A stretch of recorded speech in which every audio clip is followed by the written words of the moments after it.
Paz do Senhor Jesus, amém. Amém. Você que está na tua casa, você que nos ouve, aí onde você se encontra, eu quero ler e meditar aqui com vocês em alguns versículos que o Senhor trouxe à minha memória, colocou no meu coração como revelação de Deus e porção da tua palavra nessa noite para as nossas vidas, não só para você que nos acompanha aí virtualmente, remotamente, mas para aqueles que estão presentes aqui. E eu te digo como alguém que fala com propriedade, é palpável a glória de Deus neste lugar, né? Eu estou me sentindo numa igreja, no culto, né? Toda a estrutura aqui de músicos, toda a estrutura ali de suporte, de apoio. Eu tenho certeza que isso não está sendo estruturado só aqui visualmente, mas está sendo desbravado em oração, como já foi dito. Então, que Deus continue glorificando o nome dele através deste projeto, desse trabalho. Eu quero agradecer ao evangelista Bruno, que me fez o convite. Eu não o conhecia, estou tendo a alegria de conhecer. Os irmãos que aqui estão, que estão na direção deste trabalho. Que Deus possa sustentar as mãos de vocês. Eu sei que quando a gente se dispõe a fazer algo para Deus, a gente se indispõe no mundo espiritual como um inimigo da nossa alma. Só que maior do que aquele que luta contra nós é aquele que luta por nós. Então o Senhor é o Deus que está à frente de vocês. Eu vejo um ciclo e uma estação nova, não só neste trabalho, mas na vida ministerial de cada um de vocês. Porque Deus é Deus que conhece a motivação.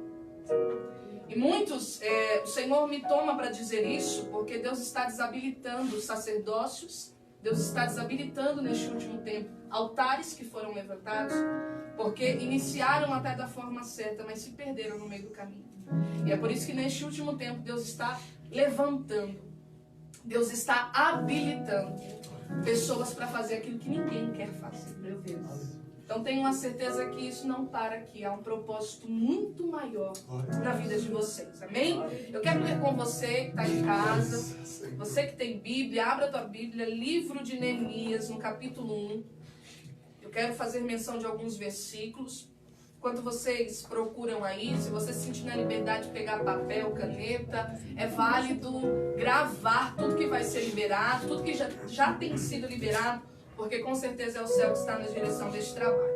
Livro de Neemias, capítulo de número 1. Eu quero ler com vocês e meditar. Diz assim a palavra do Senhor.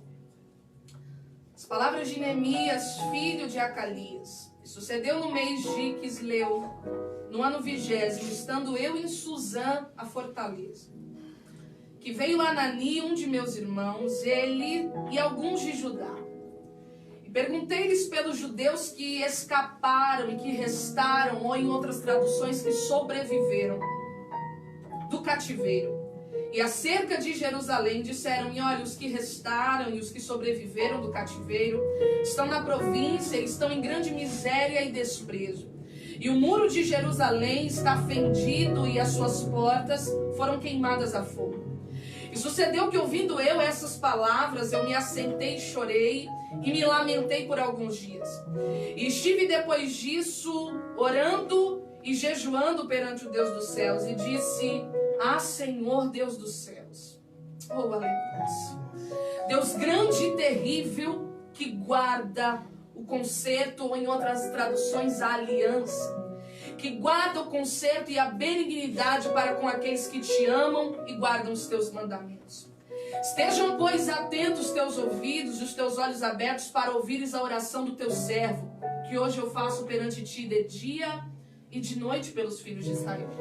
Teus servos, e faço confissão pelos pecados dos filhos de Israel, que pecamos contra ti, também a casa de meu pai pecamos.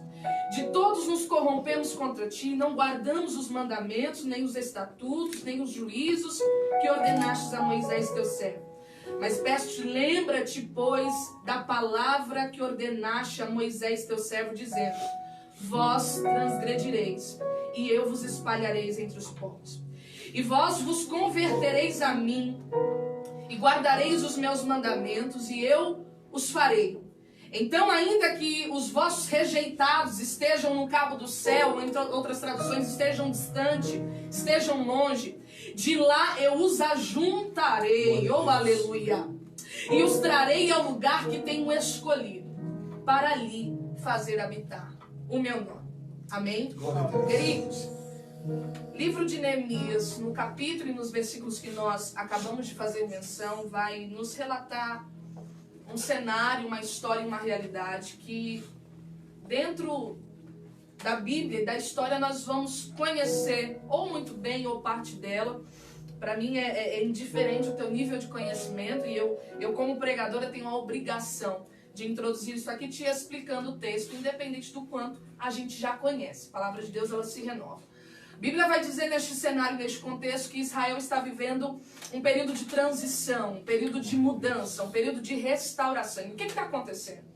Este povo que foi escolhido, que foi separado, que carregava consigo uma herança espiritual, uma herdade espiritual, que trazia com eles a segurança de um Deus que cuidava, de um Deus que zelava, de um Deus que ia à frente, de um Deus que projetava, que amparava em todos os aspectos.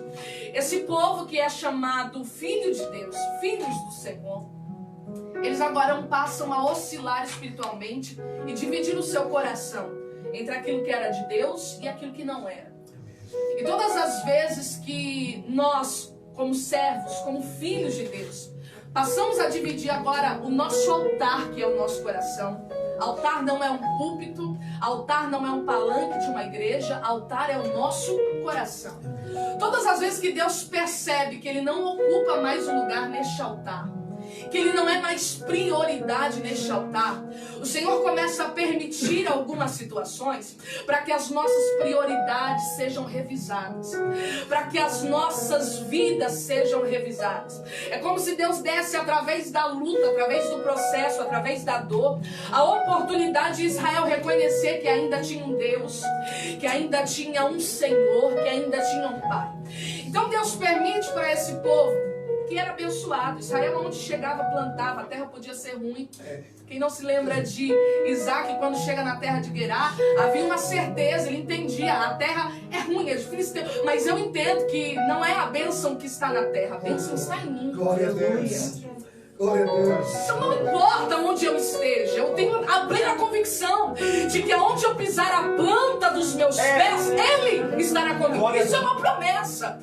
Então nós vamos entender que este povo carregava uma promessa. Não dependia de homem, não dependia de circunstância, não dependia de estação, dependia do Deus que havia selado essa palavra.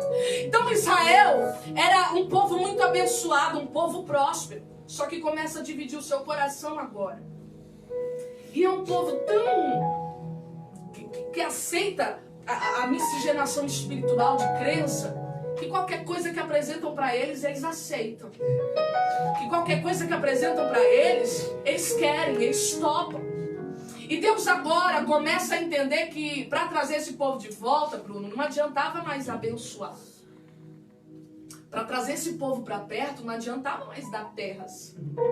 Deus tinha que começar a fazer perder. Oh, aleluia. Deus tinha que começar a fazer este povo sentir na pele. E às vezes quando a gente fala dessa forma, parece que Deus é um Deus carrasco, que se alegra com a nossa dor. Não.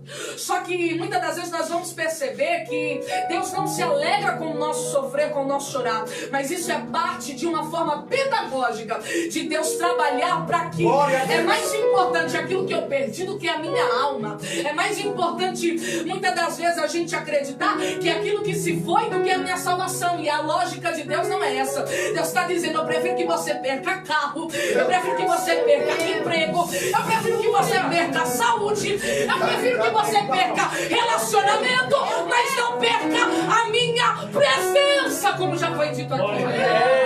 Então Deus está nos desprendendo de algumas coisas para dizer o suficiente você já tem, que sou eu. Eu creio nessa verdade. Alabadaia séria, o essencial você já tem, sou eu. Eu creio. Obrigado. Então este povo é um povo que agora vai entrar num tratamento em que Deus vai permitir um período de vergonha, Bruno. Deus vai permitir um período de abatimento.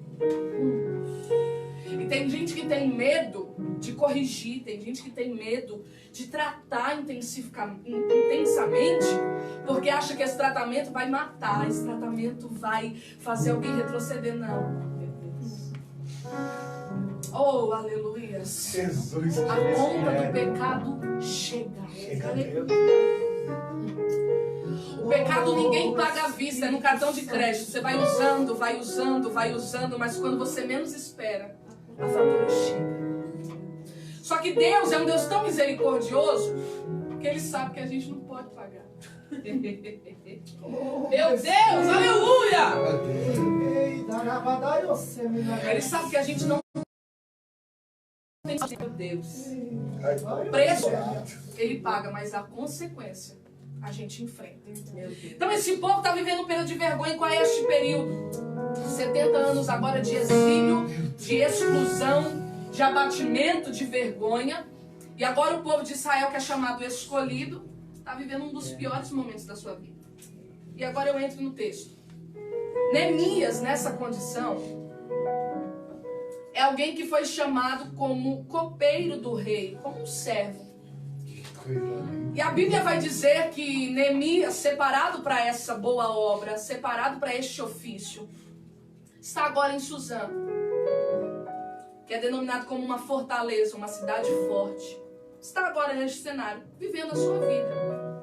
Porque depois do caos a gente continua vivendo. A Samira já disse aqui que nós somos sobreviventes. Então a Bíblia diz que Neemias está servindo a Deus, está servindo ao rei em um ofício de copeiro, e agora ele recebe a visitação de alguns dos seus irmãos. Eles vêm de Judá. Eles vêm lá de Jerusalém. E aí a pergunta que Neemias faz agora é: como é que está o povo lá? Como é que está a cidade? Há uma preocupação.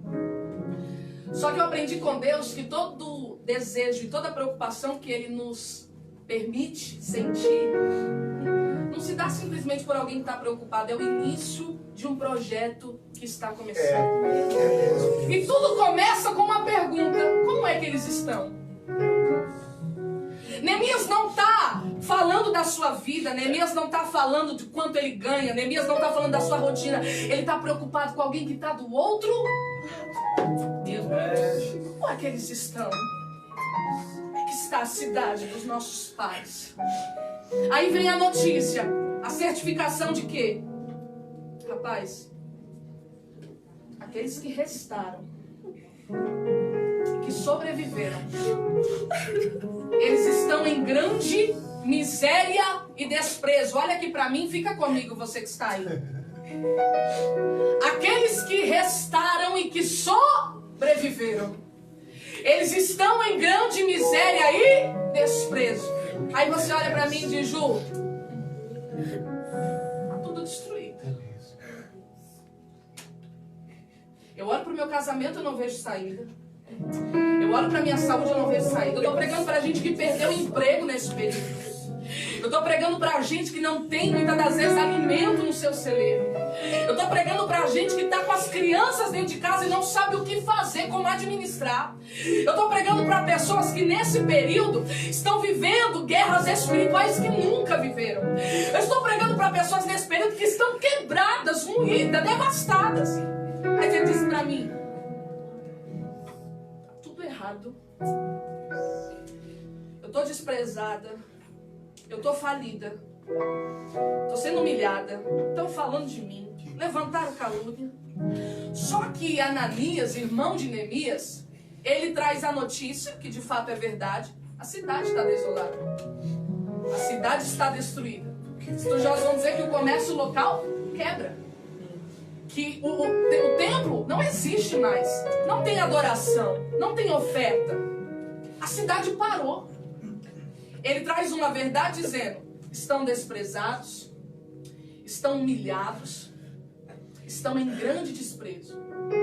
Só que o texto diz que os que restaram estavam vivos. Meu Deus. Aleluia. Eu creio na tua palavra. Os que restaram estavam vivos. Que coisa. E você me perdoa o peso da expressão, mas eu vim pregar para resto aqui nessa noite. Eu vim pregar para você que é resto. E eu não estou falando de forma pejorativa, não. É Deus dizendo: você restou, você ficou, você sobreviveu. Muitas coisas quebraram, muitas coisas morreram, muitas coisas passaram, mas você está vivo. E isso já é motivo vivo de adorar. Irmão, você está dizendo isso, mas você não sabe. Eu perdi meu marido, eu perdi meu filho, eu perdi meu familiar, eu perdi meu emprego, eu perdi planos, eu joguei fora sonhos. Só Deus está dizendo, você está vivo. Eu quero fazer uma profética para aqueles que estão aqui, você que está em casa. Fecha o teu olho aí onde você está. Enche o teu pulmão de ar. Puxa bem fundo, puxa, pode puxar. Puxa, agora você solta, pode soltar. Solta, sabe o que é isso? É Deus dizendo, ainda tem fôlego no teu pulmão. Ainda tem ar para respirar. Oh, aleluia, Deus dizendo, ainda há esperança. Você está vivo, você permaneceu. Glória a Deus. Eu creio na tua palavra. Estou pregando para o resto. É Deus dizendo, você restou. E eu vou recomeçar a partir de você. Jesus. Meu Deus. Deus de mistério. Que coisa linda. O cenário é devastador, mas eles ainda não estavam vivos. Meu Deus. O cenário é caótico, mas eles ainda não tinham vida. Eu quero aplicar isso aqui na tua vida para que você entenda que por pior que seja a circunstância, você ainda está vivo. Obrigado, Jesus. E para quem está vivo, dá para recomeçar.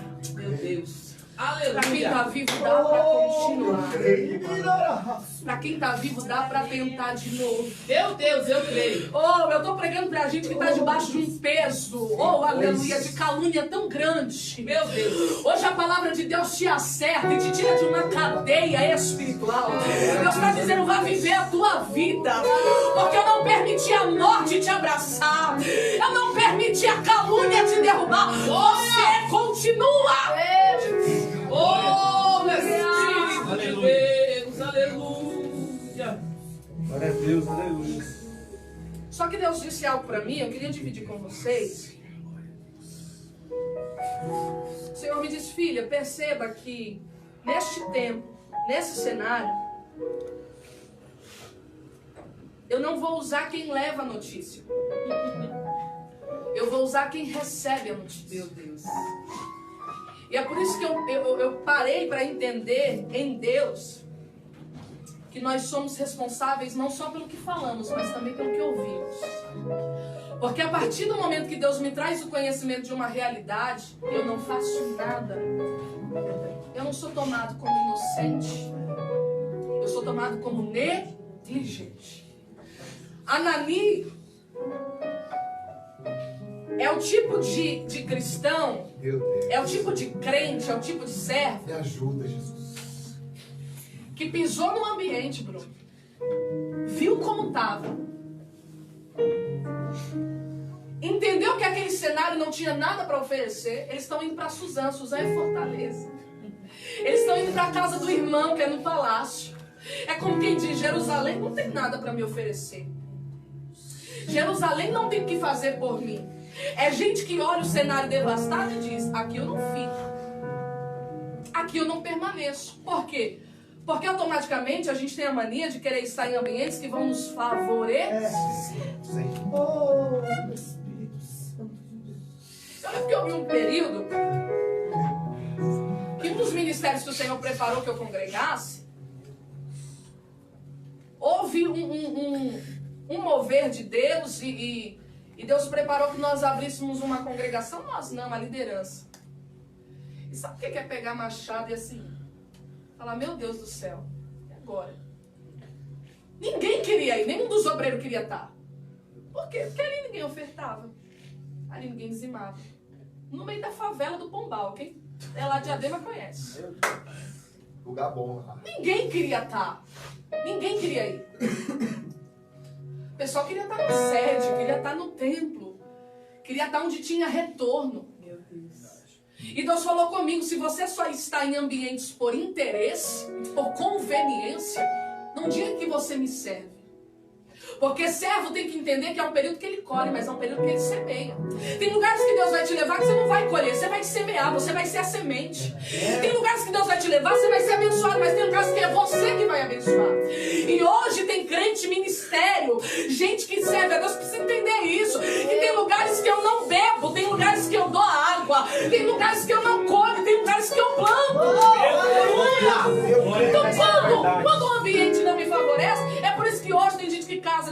casa de novo, depois descasa de novo. Por quê? Porque quando o relacionamento não mais favorece, não continua. Não entende o propósito da aliança. Não entende por que Deus uniu. Quer dizer, quando essa mulher estava boa, nova, bonita, saudável, ela servia. Agora que não está, não serve mais. Porque você só vive através daquilo que é favorável para você. Só que Deus está dizendo, eu estou te tirando do palácio. Deleite, aleluia! Eu estou te tirando do palácio para te levar para uma terra que ninguém quer. E aí que eu quero ver se você serve a Deus ou se você serve ao teu ego. Se você serve a Cristo ou se você serve ao teu nome que você quer construir. Que coisa. Eu estou pregando para crente. Que coisa, Jesus. E pô, tem gente que acha que se mudar de lugar, a situação muda. Eu vi isso numa palestra que eu participei. E o pregador falava assim, tem gente que acha que o problema está sempre no outro. O problema é sempre terceirizado.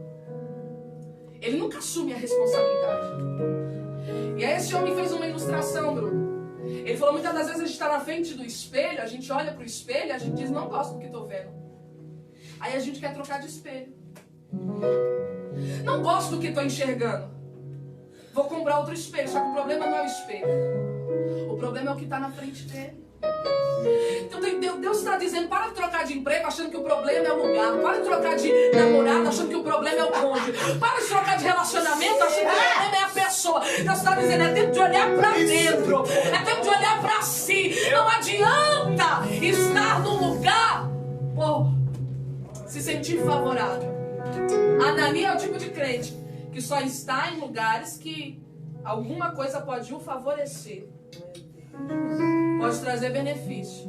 Só que Deus vai tocar no coração de alguém que se dispõe a estar num lugar que ele tinha tudo, para ir para um lugar que ele não tinha nada. Neemias agora é tocado por um senso de justiça e de propósito, a fim de que entende, eu não posso saber disso e continuar sendo a mesma pessoa. Eu não posso saber disso e continuar vivendo a minha vida aqui dentro. A Bíblia diz que quando Neemias ouve as palavras, ele se assenta, ele chora. Só que a Bíblia diz que ele faz isso por alguns dias. Aleluia. A notícia baqueia. A notícia derruba. Neemias não chora de fé, Neemias chora sentado. Como quem diz assim, me derrubou. Eu não estava preparado para ouvir isso. Aleluia. Eu não estava preparado para receber essas palavras. Só que o que eu acho lindo, é que ele chora e Deus respeita o nosso período de choro. Deus eu digo isso porque muitas das vezes a gente tem uma ideia de um Deus que é tão espiritual, que não é humano. Deus, ele é humano, ele se fez homem. Ele se destituiu da sua glória. Que coisa linda, Jesus. Deus é humano e ele entende a nossa humanidade. O período que a gente está vivendo de sofrimento, de tristeza. Só que o que me chama a atenção, Bruno, é que Neemias não passou a vida inteira chorando. Creio nessa verdade. Neemias chorou só alguns dias. Olha aí. Como quem diz assim, eu preciso desse tempo. Jesus. Eu preciso desse período. Só que isso vai gerar em mim um senso de atividade que não vai me deixar prostrada no lugar. Eu creio nessa verdade. Isso vai me mover e vai me levantar para fazer o que ninguém faz. Para fazer o que ninguém está fazendo. Neemias chora, Neemias se entristece, mas ele faz isso por um período. Eu conheço gente que eu conversei ano passado, que se eu encontrar amanhã, vai continuar triste. Mas Mas você ainda está assim por quê? Não, porque fulano falou, porque fulano me abandonou, porque fulano não sei o quê. A pessoa não rompe, a pessoa não avança, a pessoa não quebra as muralhas. Deus está dizendo, minha amada, eu respeito o teu momento de choro, eu respeito o teu momento de tristeza. Só que Deus me manda dizer, chorar é bom, mas não resolve nada. Deus está dizendo, para de lamber ferida e se levanta para fazer o que eu te chamei. Para de se fazer de vítima e se levanta para ser a diferença. E eu quero subir uma hashtag aqui. Deus está dizendo, períodos de dificuldade revelarão habilidades. Períodos de dificuldade revelarão habilidades. É Deus dizendo, essa tristeza, esse choro, essa perda te fará entender que você não nasceu para ser copeiro. Você nasceu para ser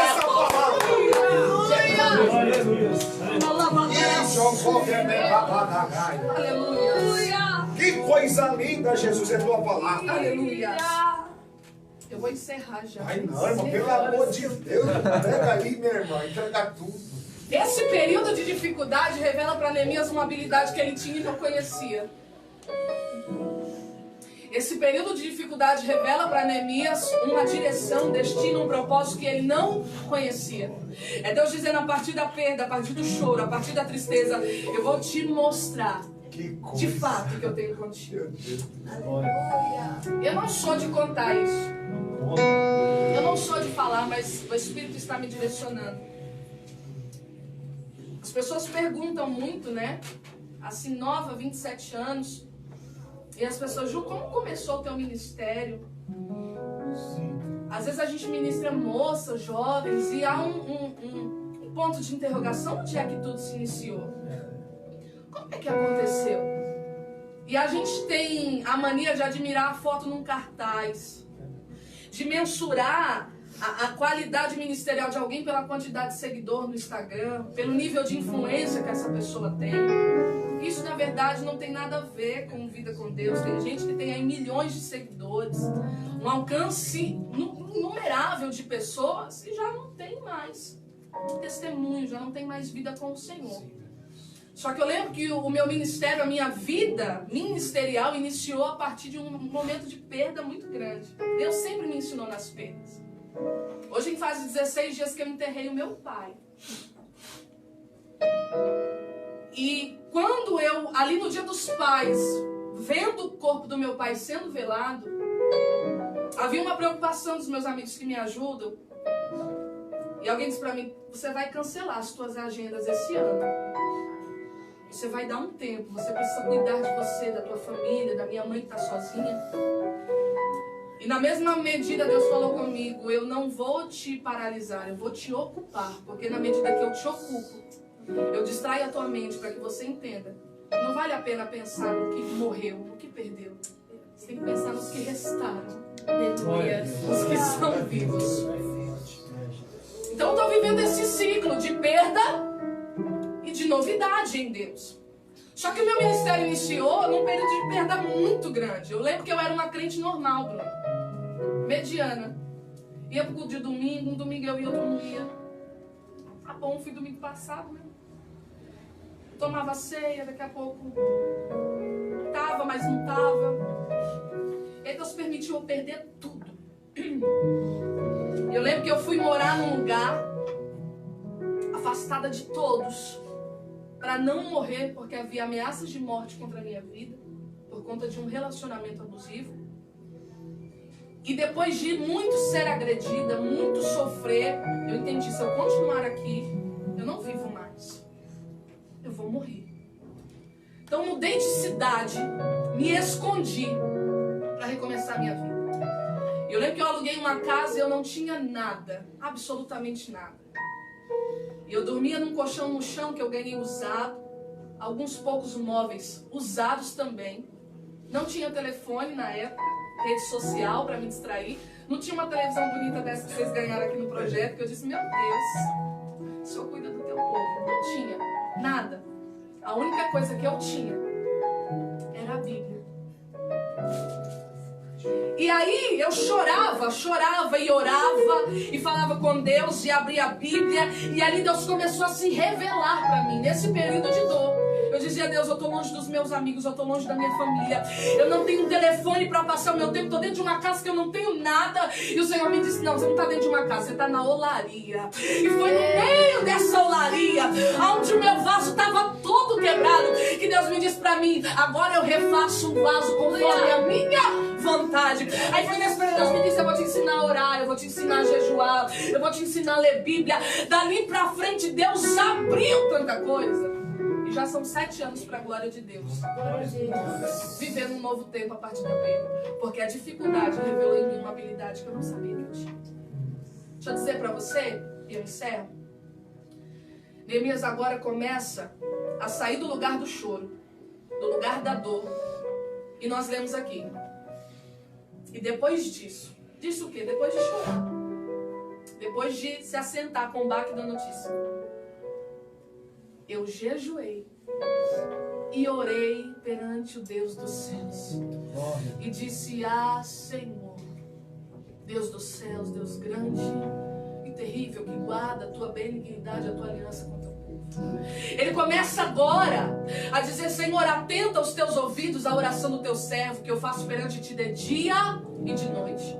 Todas as vezes que a Bíblia faz menção de uma expressão como essa, de dia e de noite, é como se ele dissesse: ele estava orando insistentemente. Como quem diz: a oração que eu faço de manhã é a mesma que eu faço à noite. Aquilo que eu peço para Deus quando eu acordo é o que eu peço quando eu vou dormir. Aquilo que eu falo com Deus meio-dia é o que eu falo 8 horas. É como quem diz assim: eu sei o que eu quero, eu sei o que eu estou pedindo, eu sei o que eu estou apresentando, e eu não me canso de dizer: Senhor, Deus dos céus, Deus grande e terrível, que atende, Senhor, a tua benignidade para com o teu povo. Atende as orações do teu servo, que eu faço perante ti de dia e de noite. A reconstrução de Jerusalém não começou quando os muros foram erguidos, os portais foram restaurados. Começou no quarto de Jeremias, quando ele disse: Senhor, atende a oração do teu servo. Atende a oração do teu servo. Obrigado, Jesus, tu és maravilhoso. Atende a oração do teu servo. Como tu és maravilhoso. Deus está dizendo: se tiver alguém disposto aqui a romper e insistir em oração, Deus está mais disposto ainda em fazer. Sabe, Deus me toma para dizer: seja específico no que pede, e o que pedir de manhã mantenha de noite. Porque se Deus entender que tem propósito, Ele fará além do que pediram, do que pensaram, do que imaginaram, porque Ele é Jesus. Aleluia. Você que está na tua casa, Deus está dizendo: vira a chave, sai do choro e vai para o jejum. Sai do choro e vai para a oração. Porque se Deus entender que há, oh aleluia, disposição de ser Deus, é isso que eu quero. Salva, Deus. Levanta, Deus. Restaura, Deus. Aviva, Deus. Leva, Deus. Abre, Deus. Leva, Senhor, se Ele entender que há resistência em oração, Ele realizará. Aleluia. Aleluia. Aleluia. Samira vai louvar. Aleluia. Quem vem louvar com a Samira? Aleluias. Eu quero orar com você.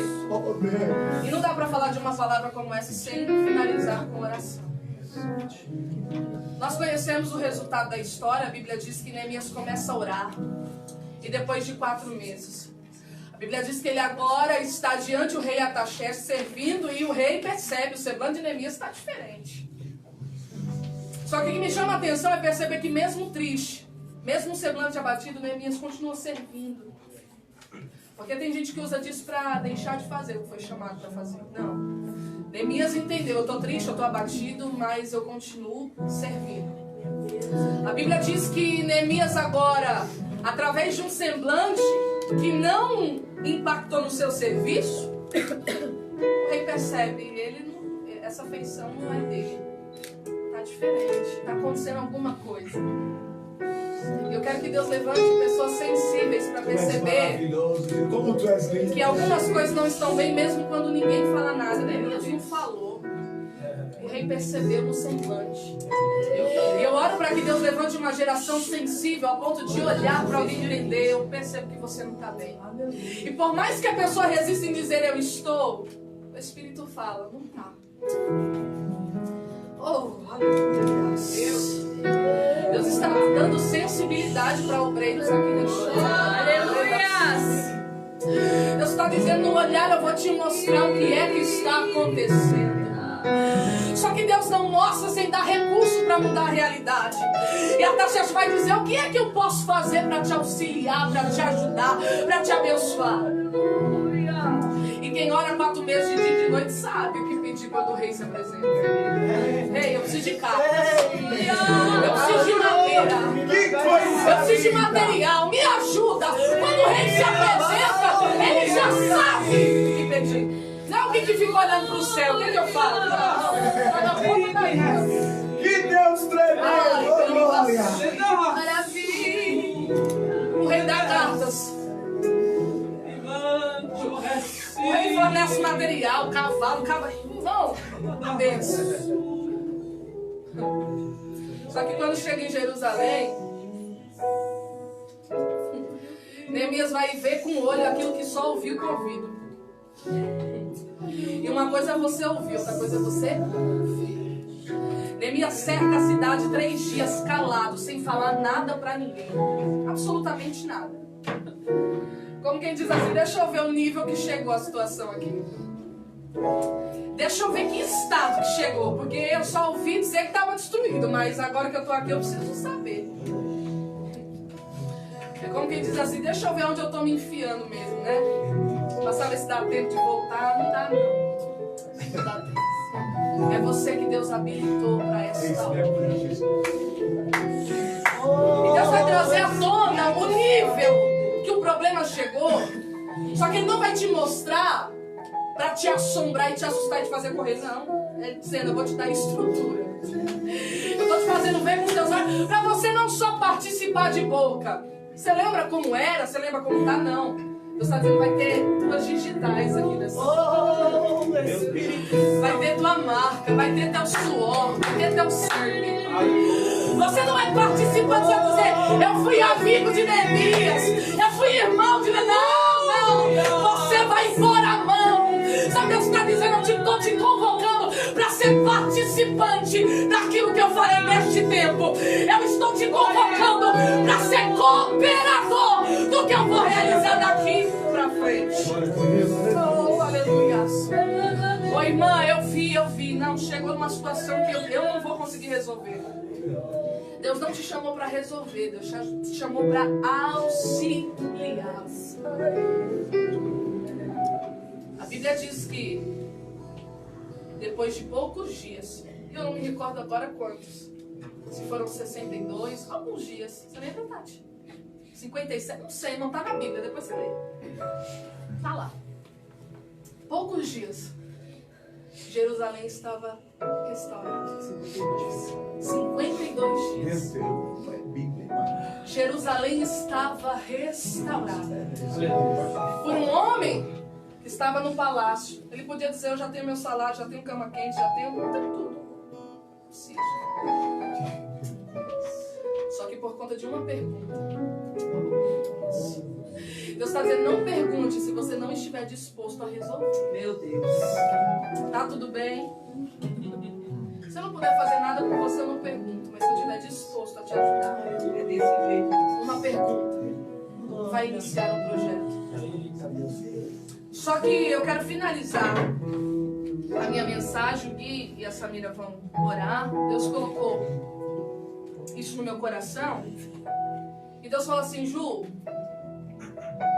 o maior trabalho de Neemias não foi reconstruir, não foi restaurar simplesmente, mas foi se desfazer do lixo e do entulho que havia ficado. Meu Deus. O maior trabalho que Neemias teve não foi subir muro, não foi trocar porta, não foi restaurar, não. O maior trabalho que ele teve foi carregar os sacos de entulho que já estavam na cidade. Tira tudo de mim. Alabadaiaxia. Quando você passa na frente de uma casa que tem uma caçamba, você diz assim, eles estão reformando. Só que o que você vê dentro da caçamba é lixo. O que você vê dentro da caçamba é velho. Só que se você entrar dentro da casa, tá tudo novo. Meu Deus, tu és lindo, Jesus. Alguém passa do lado de fora e entende. Essa caçamba sinaliza que está tendo uma reforma. Só que o pedreiro não consegue começar a trabalhar sem antes tirar o lixo de dentro de casa. Meu Deus, Deus te achou nessa live para dizer: hoje tu não dorme com esse entulho. Meu Deus. Hoje tu não sai dessa live com entulho. Deus está dizendo: é espiritual aqui. E Ele está dizendo: joga. Porque se tiver disposto a desfazer do entulho, eu estou disposto a restaurar a tua vida. Oh, aleluia! E ninguém consegue construir nada novo em cima de algo velho. Não dá, não dá, não dá. É por isso que o prédio cai, a construção cai, não dura 6 meses, não dura 1 ano. E Deus está dizendo: abre mão do lixo, abre mão do entulho, abre mão do que quebrou, porque eu estou disposto a fazer algo. Aleluia. E aquilo que Deus se dispõe a restaurar sempre será melhor do que já era. Eu nunca vi Deus fazer algo novo. Eu nunca vi Deus fazer algo novo É esse daí, Jesus. que não seja melhor do que já era. Quem não se lembra da promessa que havia sobre o templo de Jerusalém? Olha aí. Alguém leva a dizer não. Mas na época de Salomão, vocês não têm noção do que era isso aqui. Era ouro, era cássia, era isso. E a Geu vai profetizar dizendo: gente, vem comigo para o mundo espiritual. Tira o seu olho da terra em nome de Jesus. Foi entendendo. Oh, Espírito Santo de Deus. A Geu vai liberar uma palavra dizendo: gente, ó, se vocês estiverem dispostos a subir ao monte, pegar madeira, trabalhar para Deus, edificar, Deus está dizendo: a glória desta última casa será maior do que a primeira. Ele dizendo: pode não ter o mesmo recurso, o mesmo investimento, mas terá o dobro de presença, terá o dobro de mundo espiritual incluso naquilo. A glória. Deus está dizendo: se estiver disposto a abrir mão do entulho, há uma promessa que te cobre nesta noite. Eu não brinco de pregar, eu não brinco de liberar palavras proféticas. Deus está dizendo: se você estiver disposto a abrir mão do lixo do pecado, abrir mão do lixo que te prende, abrir mão do lixo que te derrubou, eu estou disposto a derramar uma glória maior do que eu já derramei. Eu quero saber se tem. Eu sei que tem. Você não ficou até aqui em vão ouvindo meus gritos até agora. Não. O Espírito Santo te prendeu nesta live para dizer: eu tenho algo maior para realizar. Mas eu preciso que você abra mão do lixo que você tem carregado. Eu preciso que você abra mão do entulho que está aí dentro. Porque a partir do zero que eu vou iniciar uma nova construção. Deus, mas eu vou perder. Deus, mas como vai ficar? E Deus está dizendo: não pensa no que vai perder, não pensa no que vai abrir mão, pensa no que você vai receber em mim. E você que me ouve aí aonde você está, Deus está dizendo: tu és Jerusalém reformada para glorificar o meu nome. Só que eu preciso que você se desfaça de todo lixo, de todo mal. E alguém que é espiritual entende o que eu estou pregando. Isso aqui é simplesmente uma alegoria para você entender que Deus está falando: não tem como eu derramar vinho novo em cima de um odre velho. Precisa se esvaziar, precisa abrir mão do velho para receber. Meu Deus, missionário, eu estou disposta. Aleluia. Abre mão daquilo que tem me intoxicado no meu espírito, na minha alma, na minha mente. Talvez esse abrir mão é um relacionamento que Deus não aprova. Talvez esse abrir mão é uma prática que Deus já tem te cobrado há tantos dias, porque o Espírito fala no coração do homem antes de falar na boca do profeta. Talvez esse lixo, esse entulho, oh aleluia, seja uma bebida, seja uma droga, seja algum vício, alguma coisa que tem te prendido. Talvez esse vício, oh Espírito Santo de Deus, talvez esse entulho, esse lixo é um perdão que você não libera, é uma mágoa que você não libera, é Deus dizendo: abre mão porque eu tenho coisa nova. Jesus tremendo. Quero aqui fazer um convite àqueles que estão afastados do caminho do Meu Senhor, Deus. ou que ainda não Que o glória. aceitaram como único e suficiente Salvador. É a noite de voltar. Oh, glória. Você vai digitar da seguinte maneira: eu quero me reconciliar. Eu quero aceitar a Jesus.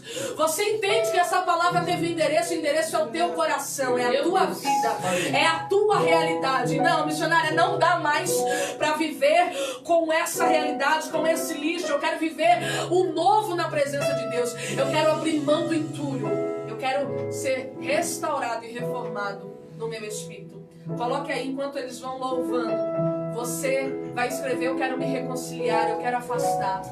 E para os salvos que me ouvem, que querem viver um novo tempo no ministério, na família, na vida profissional, coloque aí: eu quero abrir mão do velho, eu quero abrir mão do entulho, eu quero abrir mão do lixo. Coloque aí: eu sou Jerusalém restaurada, eu sou Jerusalém reconstruída, eu sou Jerusalém avivada, eu sou Jerusalém de Deus. Em nome de Jesus.